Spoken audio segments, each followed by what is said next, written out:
Assalamualaikum warahmatullahi wabarakatuh. Perkenalkan, nama saya Muhammad Busro Nifa'ud Darajat, NIM T 2018-1072. Di sini saya akan menjelaskan tentang ruang lingkup penilaian pada mata kuliah pembelajaran Al-Quran Hadis di madrasah.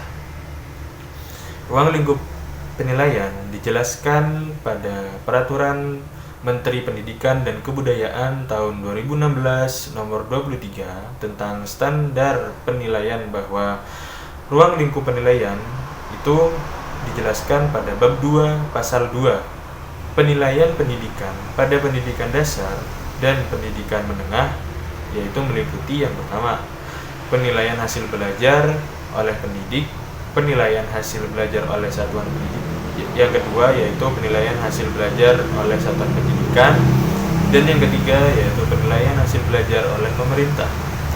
Dari pasal 2 yang saya jelaskan tadi, itu diperjelas kembali terkait mekanisme penilaian hasil belajar yang dilakukan oleh pendidik, yaitu dijelaskan pada bab 6 pasal 9 ayat 1 tentang mekanisme penilaian hasil belajar oleh pendidik.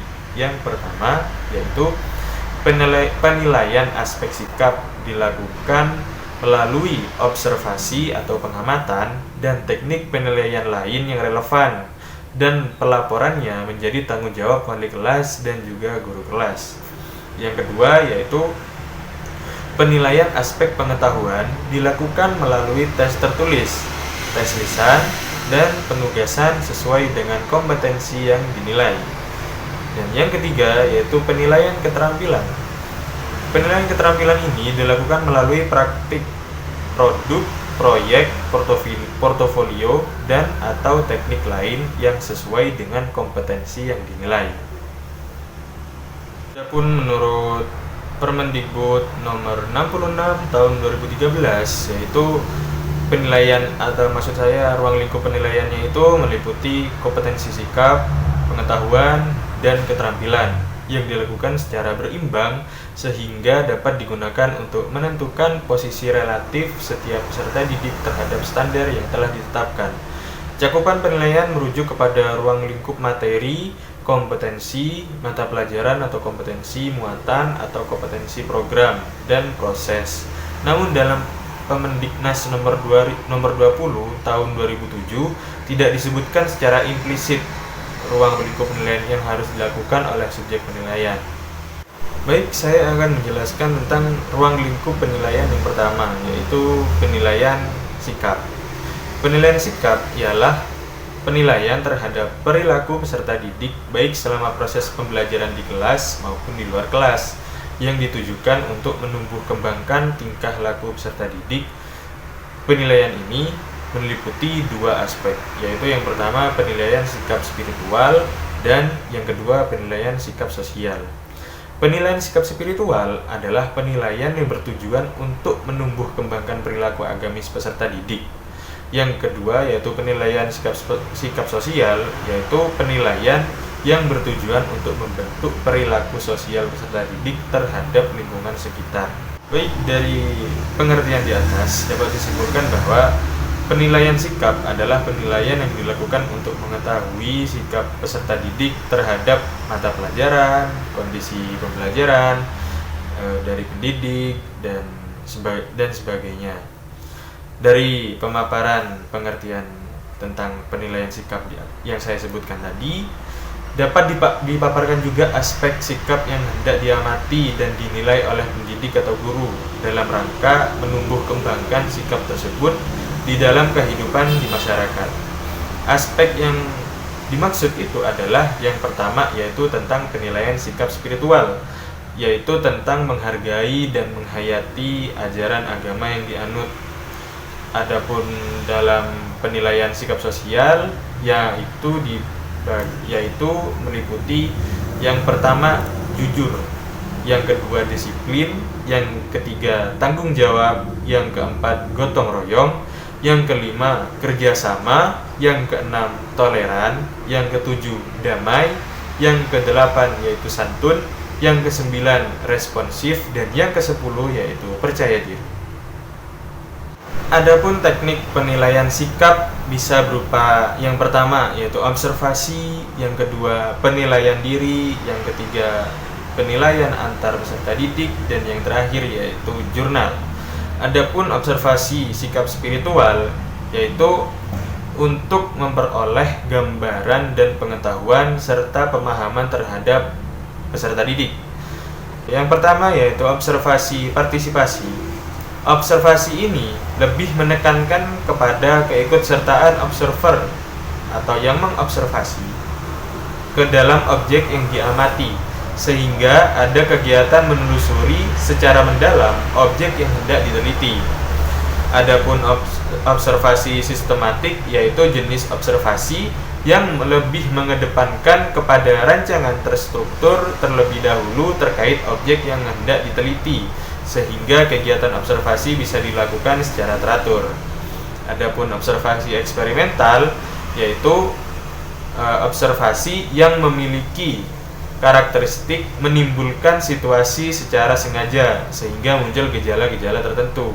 Adapun contoh teknik instrumen penilaian sikap dengan menggunakan teknik observasi adalah sebagai berikut, yaitu terdapat yang pertama berdoa sebelum dan sesudah melakukan sesuatu,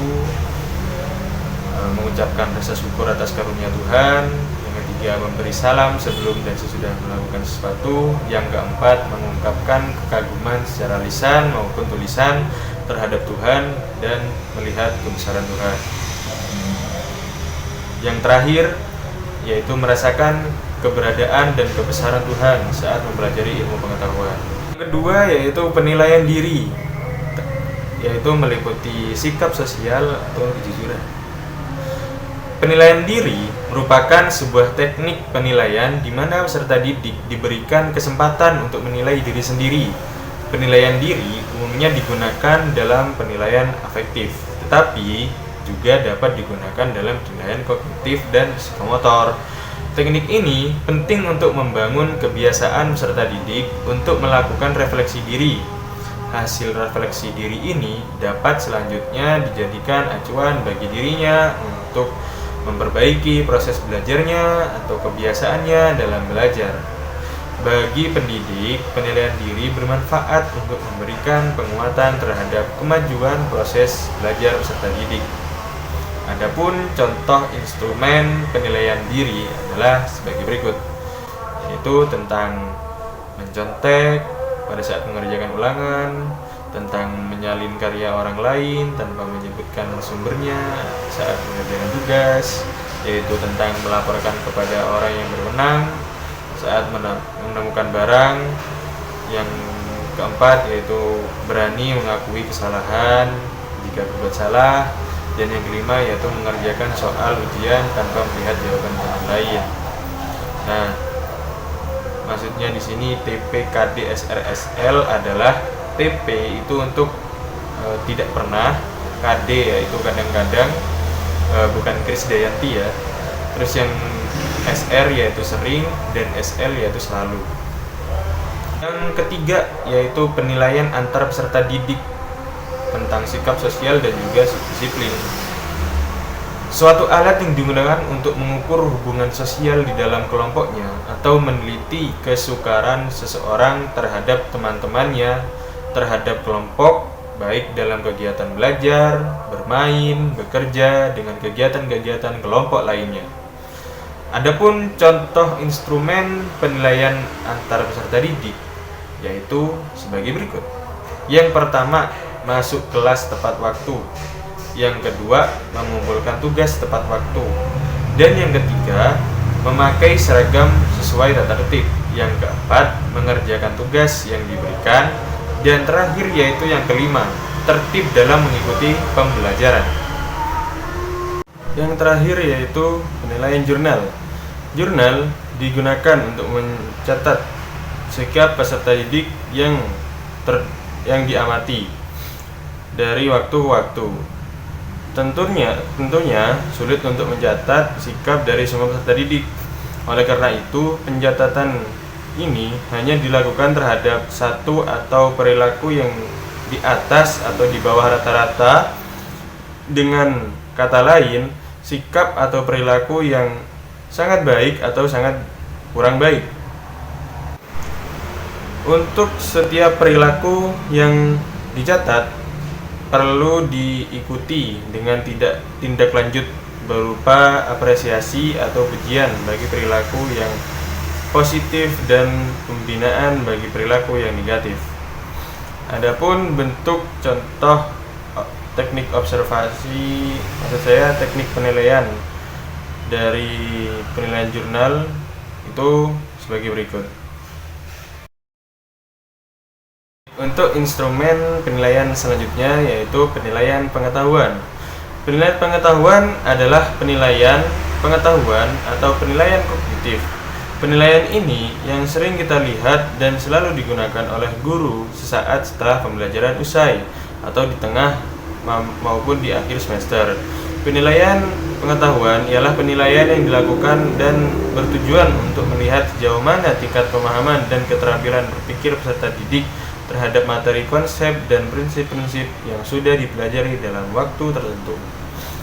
Penilaian pengetahuan atau kognitif ini berfungsi dengan penilaian terhadap dimensi pengetahuan atau kognisi peserta didik berupa fakta, konsep, prinsip, dan prosedur. Bila merujuk pada dimensi pengetahuan menurut Anderson dan Catterwall, dimensi pengetahuan dibedakan atas pengetahuan faktual, pengetahuan konseptual, pemahaman prosedural, dan metakognisi. Tingkat kemampuan pemahaman dan keterampilan berpikir anak ini terdiri dari dua tingkatan, yaitu tingkatan yang tinggi dan tingkatan yang rendah. Menurut Bloom, tingkatan-tingkatan itu dibedakan menjadi berikut. Untuk keterampilan berpikir tinggi itu terdapat yaitu mengingat, memahami, dan juga menerapkan atau mengaplikasikan. Adapun untuk mengingat yaitu mengambil pengetahuan sesuai dengan ingatan. Yang kedua yaitu memahami. Definisinya yaitu membangun arti dari proses pembelajaran. Dan yang ketiga yaitu menerapkan atau mengaplikasikan, yaitu menggunakan prosedur pada kondisi yang tidak biasa. Adapun untuk yang kedua yaitu kemampuan berpikir tingkat tinggi. Yang pertama yaitu menganalisis. Menganalisis itu adalah menguraikan materi ke dalam bagian-bagian dan dapat menghubungkannya kembali. Yang ketiga yaitu menilai atau mengevaluasi, yaitu membuat pertimbangan sesuai standar. Yang ketiga yaitu mengkreasi atau mencipta, yaitu menyusun kembali unsur-unsur ke dalam pola yang baru. Penilaian kognitif dapat dilakukan dengan berbagai teknik. Yang pertama yaitu adalah tes. Tes yang dilakukan dalam bentuk penyajian soal yang harus dijawab oleh peserta didik. Tes itu terdapat dua pendekatan. Yang pertama yaitu berbasis kertas dan yang kedua berbasis komputer. Kalau yang berbasis kertas ini yang biasa-biasa dijawab lewat soal dan juga jawabannya itu berada di kertas. Sedangkan kalau yang berbasis komputer yaitu soal dan juga jawabannya itu ada di dalam komputer, layar komputer yang ada di LCD seperti itu. Dilihat dari aspek dan jenisnya, tes dapat pula dibagi menjadi tes tertulis dan juga tes lisan. Tes tertulis yaitu tes yang soal atau pertanyaan dan juga jawabannya disajikan secara tertulis. Adapun tes lisan, yaitu tes yang penyajian soal atau pertanyaan dilakukan sesuai dengan lisan, baik itu pertanyaan maupun jawabannya dikasih atau disajikan dalam bentuk lisan gitu. Yang kedua yaitu penugasan. Penugasan merupakan pemberian tugas kepada peserta didik untuk menyelesaikan soal atau masalah yang diberikan guru, baik secara perorangan maupun secara kelompok. Bentuk penilaian ini bertujuan menilai apakah pengetahuan peserta didik bertambah atau tidak, sedangkan pelaksanaannya bisa dilakukan setelah pembelajaran atau sebelum dan saat pembelajaran berlangsung. Dengan adanya tugas dari guru, diharapkan para peserta didik dapat belajar dengan baik lagi. Yang ketiga yaitu proyek. Proyek merupakan suatu bentuk penugasan, tapi sifatnya lebih kompleks dan dikerjakan dalam waktu yang lebih panjang. Peserta didik dapat ditugaskan melakukan penelitian melalui pengumpulan, pengorganisasian, dan analisis data, serta pelaporan hasil kerjanya. Pada umumnya, proyek digunakan dalam penilaian psikomotor, tetapi dengan memperhatikan laporan proyek dalam hal ini, guru dapat menilai penugasan, maksudnya penguasaan pengetahuan kognitif peserta didik. Terakhir atau yang ketiga adalah aspek ruang lingkup penilaian keterampilan. Penilaian ketiga ini merupakan penilaian yang dikerjakan untuk menilai dan mengukur kegiatan peserta didik pada aspek pengaplikasian pengetahuannya dalam bentuk pelaksanaan tugas tertentu yang diberikan oleh gurunya. Penilaian psikomotor adalah penilaian yang dilakukan untuk mengukur kemampuan peserta didik dalam menerapkan pengetahuan atau dalam menampilkan keterampilan tertentu. Menurut Depdikbud, penilaian keterampilan adalah penilaian yang dilakukan untuk mengukur kemampuan peserta didik dalam menerapkan pengetahuan dalam melakukan tugas tertentu di berbagai macam konteks sesuai dengan indikator pencapaian kompetensi. Penilaian keterampilan tersebut meliputi ranah berpikir dan bertindak. Keterampilan ranah berpikir meliputi antara lain keterampilan membaca, menulis, menghitung, dan mengarang. Keterampilan dalam ranah bertindak yaitu meliputi antara lain menggunakan, mengurai, merangkai, memodifikasi, dan membuat. Terdapat beberapa teknik yang digunakan dalam penilaian psikomotor atau keterampilan, yaitu yang pertama, penilaian kinerja atau praktik. Penilaian ini adalah penilaian yang menurut respons berupa keterampilan melakukan suatu aktivitas sesuai dengan tuntutan kompetensi. Dengan demikian, aspek yang dinilai adalah kualitas proses mengerjakan atau melakukan suatu tugas. Penilaian kinerja adalah suatu penilaian yang meminta siswa untuk mendemonstrasikan dan mengaplikasikan pengetahuan ke dalam berbagai macam konteks sesuai dengan kriteria yang diinginkan. Yang kedua, yaitu penilaian portofolio.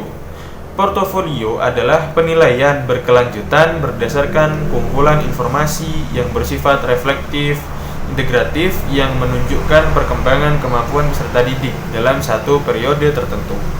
Tujuan utamanya dilakukannya portofolio adalah untuk menentukan hasil karya dan proses belajar hasil karya tersebut diperoleh sebagai salah satu bukti yang dapat menunjukkan pencapaian belajar peserta didik, yaitu mencapai kompetensi dasar dan indikator yang telah ditetapkan.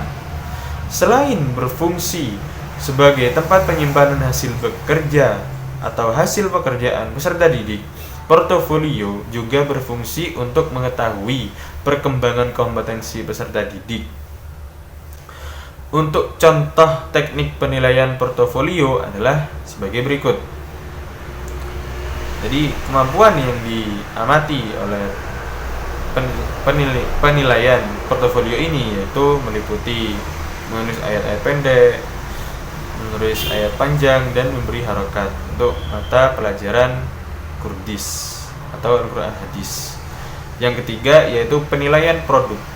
Penilaian produk adalah penilaian terhadap keterampilan peserta didik dalam mengaplikasikan pengetahuan yang dimiliki ke dalam wujud produk dalam waktu tertentu sesuai dengan kriteria yang telah ditetapkan, baik dari segi proses maupun hasil akhir. Penilaian produk dilakukan terhadap kualitas suatu produk yang dihasilkan. Penilaian produk bertujuan untuk yang pertama, menilai keterampilan peserta didik dalam membuat produk tertentu sehubungan dengan pencapaian tujuan pembelajaran. Yang kedua, menilai penguasaan keterampilan sebagai syarat untuk mempelajari keterampilan berikutnya. Yang ketiga, menilai kemampuan peserta didik dalam bereksplorasi dan mengembangkan gagasan dalam mendesain dan menunjukkan inovasi dan kreasi. Dan yang terakhir yaitu yang keempat, penilaian proyek.